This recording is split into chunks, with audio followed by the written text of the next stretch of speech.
Graça e paz. Eu estou aqui na nossa Estância Israel e mais especificamente no altar de Elias. Aqui é o Monte Carmelo, onde houve a batalha entre Elias e os falsos profetas de Baal. Aqui nós temos a placa indicativa e esse aqui é uma réplica daquele altar, e quando a pessoa vem aqui ela pode conhecer um pouco da história de Elias. Aqui é um parque temático para que a gente possa aprender mais da palavra de Deus. Esta é a Estância Israel, na cidade de Guapimirim, de propriedade da Igreja da Provisão de Deus, Maná 12. Amém? Seja bem-vindo em mais um estudo sobre guerra espiritual.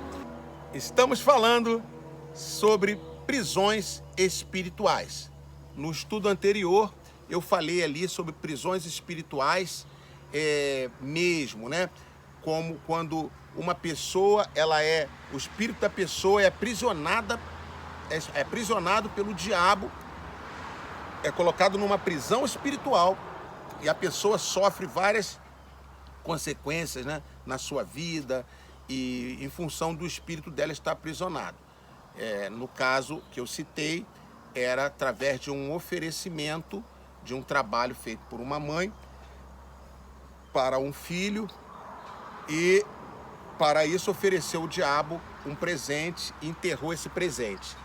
Então, através daquele presente enterrado, o espírito desta pessoa foi aprisionado naquele buraco. E a pessoa viveu assim por vários anos, até que um dia ela pôde ver isso através de um trabalho de libertação que aconteceu lá na sede ali da nossa igreja. Então, hoje eu quero falar um pouco sobre a prisão de alma, que tem a ver com as nossas emoções, com os nossos pensamentos, sentimentos, vontade. Isso também pode ser aprisionado, a alma também pode ser aprisionada juntamente com o espírito, também colocado em prisão. E nós vamos ver que o meio disso acontecer, quando que uma alma, sabe que a alma, nós chamamos alma, é psique no grego, a palavra alma é psique, que vem de todos os termos aí dos estudos da mente, né? Começam com psi, alguma coisa. Fala da mente, fala das emoções, fala de sentimentos. Para que serve a alma?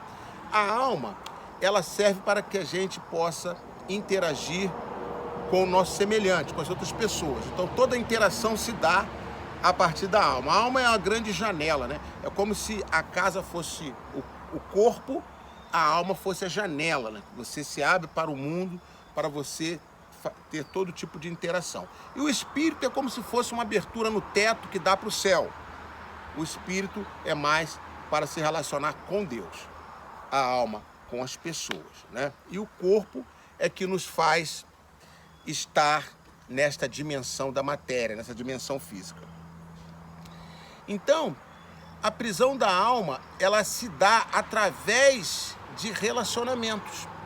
Então, Satanás pode usar e usa relacionamentos das pessoas para aprisionar a alma dessas pessoas, tá? Então nós temos que ter muita atenção com os relacionamentos. Aí nós vamos ter que observar o que diz a palavra de Deus.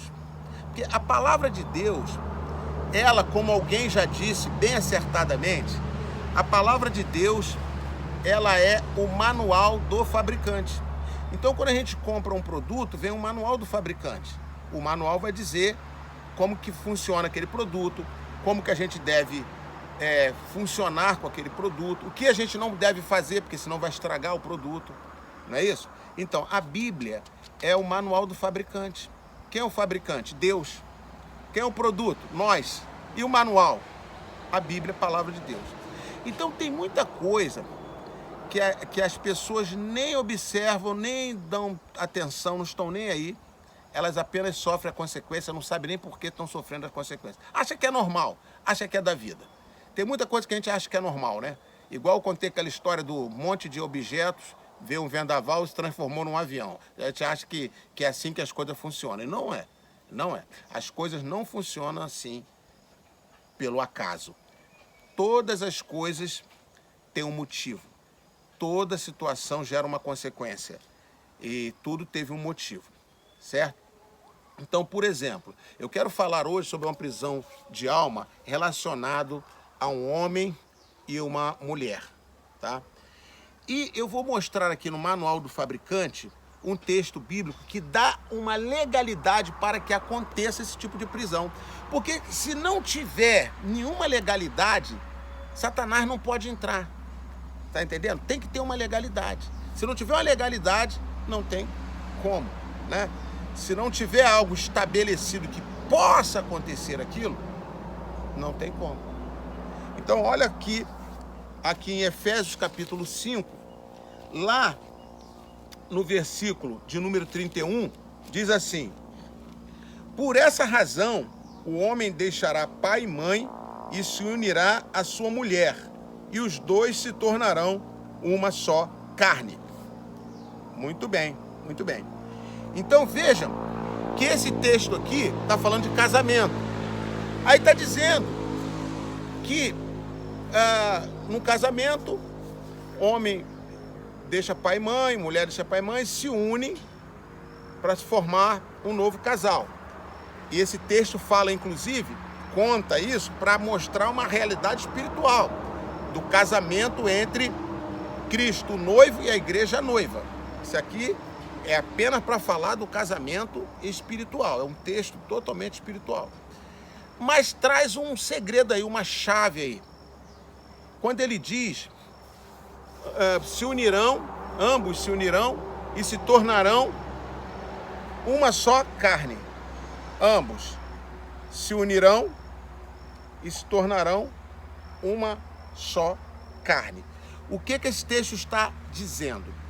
Que Deus, quando criou o ser humano, ele estabeleceu na estrutura humana que quando um homem e uma mulher, através do ato sexual, por isso aqui se unirá, é casamento, aqui não está se falando de um papel no cartório, ok? Aqui está se falando da união sexual. Então, quando se une o homem e a mulher, por que homem e a mulher? Porque a única forma que foi estabelecido para a união de duas pessoas para formar um casal, um casamento, para lhe gerar os filhos, é de um homem e uma mulher. Estou falando do ponto de vista bíblico, amém? Estou falando do ponto de vista bíblico. Estou falando do Manual do Fabricante, ok? Ok? Qualquer outra coisa são outras matérias, né? É sociologia, filosofia, não se está se falando disso. Está se falando aqui do Manual do Fabricante, está se falando da Bíblia, da Palavra de Deus. Muito bem. Então se uniu o homem e a mulher. Relação sexual.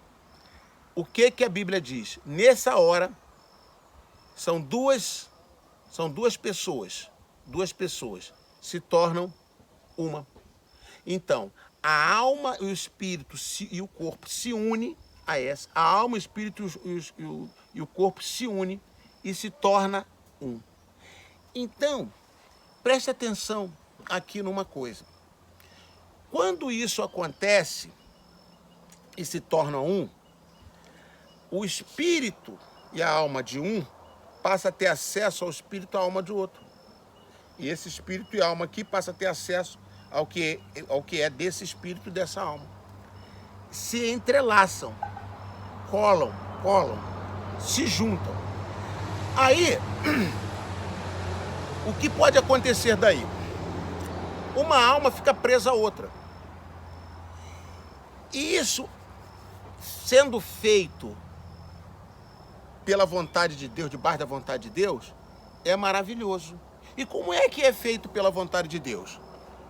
Quando duas pessoas se unem, se encontram, aí começa um compromisso, um relacionamento de compromisso, ok?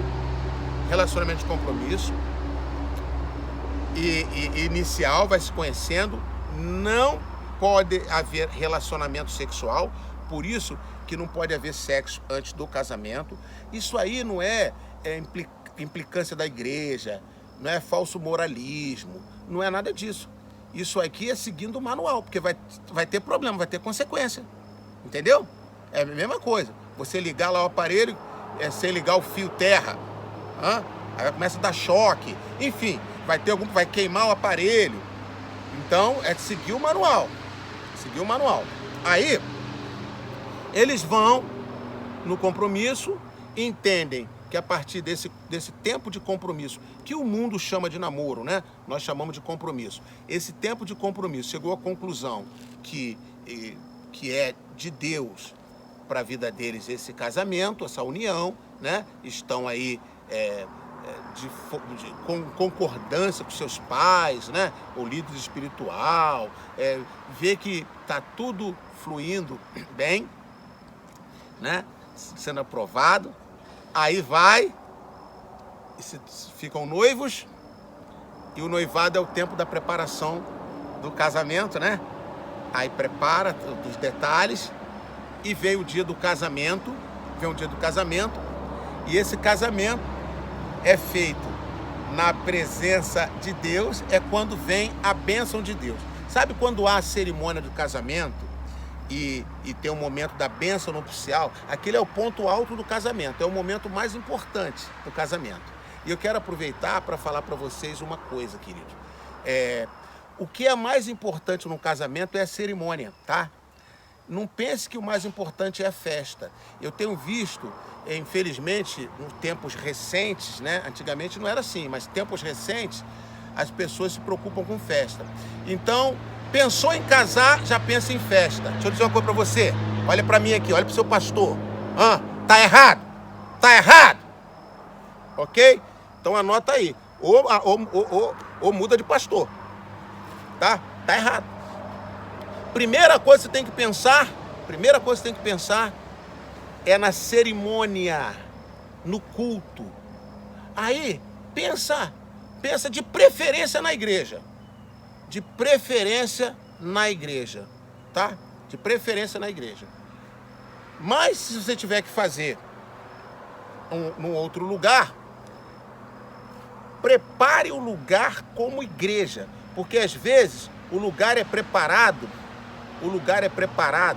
como festa, salão de festa. Aí bota lá um púlpitozinho, um negocinho, aí o pastor lá pregar, e tem que ser rápido, porque é a festa. Tudo isso eu observo. E não somente eu, todos os pastores observam isso. Então na igreja, já elimina isso. Depois vai pra festa. Aí festa, tal. Mas tudo bem, pode fazer no local de festa também.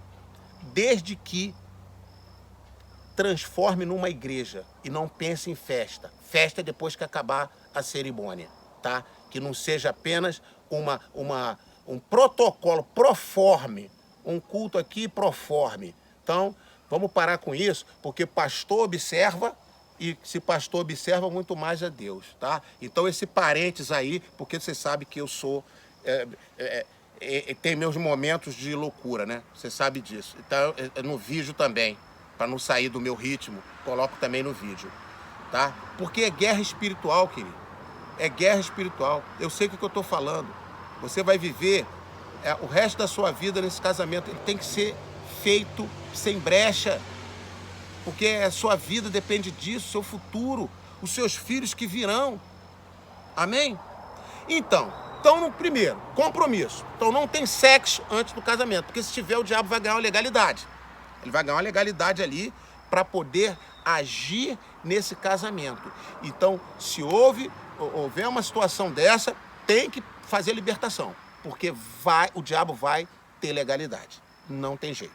Ele vai ter legalidade, ok? Então, fez tudo direitinho.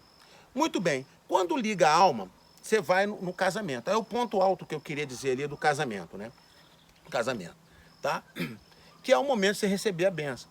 Sabe, pode ser um casamento simples, pode ser luxuoso, pode ser na igreja, como eu digo disso, né? O preferencial de casamento é na igreja, mas você pode ter uma cerimônia também em casa, né? Em casa, a pessoa às vezes não pode fazer uma cerimônia em casa. Teve a bênção, o importante é ter a bênção. Não importa se vai ser na igreja, se vai ser em casa, se vai ser numa casa de festa. É ter a bênção. O que não pode estar no seu coração, qualquer coisa na frente da bênção, tá? É isso que eu estou alertando você. Não é tanto o local, mas o seu coração. Seu coração se inclinou para o quê? Para a festa ou para a bênção? Se inclinou para a bênção? Então pode ser na igreja, na sua casa, numa casa de festa, tanto faz, tá? Agora, caminho normal, igreja. Muito bem. Aí, a pessoa se casa. Ela está, de acordo com a palavra de Deus, está debaixo de bênção. Satanás não tem legalidade sobre esse casamento. Satanás não tem legalidade sobre esse casamento. Agora, a pessoa não pegou a bênção, ou a pessoa se envolveu antes, Satanás passa a ter legalidade, tá? E uma delas é a pessoa ficar presa, com a sua alma presa a outra pessoa. No casamento, as almas se ligam, mas veja bem, é uma ligação tranquila. Fora do casamento, sabe? É uma ligação pesada. Pesada. E às vezes a pessoa tem uma ligação dessa pesada fora do casamento, depois ela casa. E ela fica ainda com a alma dela ligada àquela outra situação do passado. Isso também é comum de acontecer. Mas o que nós lemos a respeito do Senhor Jesus? O que nós lemos? Que ele veio para libertar, né? O Espírito do Senhor está sobre mim, para libertar os presos e para trazer liberdade para todo oprimido do diabo. Então, se sua alma ficou presa no passado, ficou presa a uma pessoa, e isso tem te feito mal, tem te prejudicado, saiba que o libertador, o Senhor Jesus, ele já veio para libertar você. E hoje eu estou proclamando a sua libertação. E você já sabe, você não vai ficar nessa prisão e nem em nenhuma prisão se você recorrer ao Senhor Jesus. A igreja do Senhor Jesus te ajudará naquilo que você não conseguir fazer sozinho, tá? Mas hoje mesmo eu quero orar pela sua vida. Eu peço que você coloque a sua mão no seu coração e você receba essa oração de libertação na sua vida agora, em nome de Jesus. Pai Celestial, eu oro por esta vida, especialmente, particularmente. Tu sabes o que ela sente na emoção, tu sabes a prisão em que esta alma possa estar, mas assim como o Senhor declarou que o Senhor veio para libertar os presos, nesta hora eu proclamo a tua libertação e peço que o teu Espírito traga uma paz, uma libertação agora para essa pessoa. Eu quebro agora toda a cadeia de Satanás, todo o direito legal do maligno sobre essa vida, em nome de Jesus. E em concordância com a fé desta pessoa, eu proclamo e declaro a tua libertação, Senhor, sobre esta vida, sobre esta casa, em nome de Jesus. Amém, amém, amém.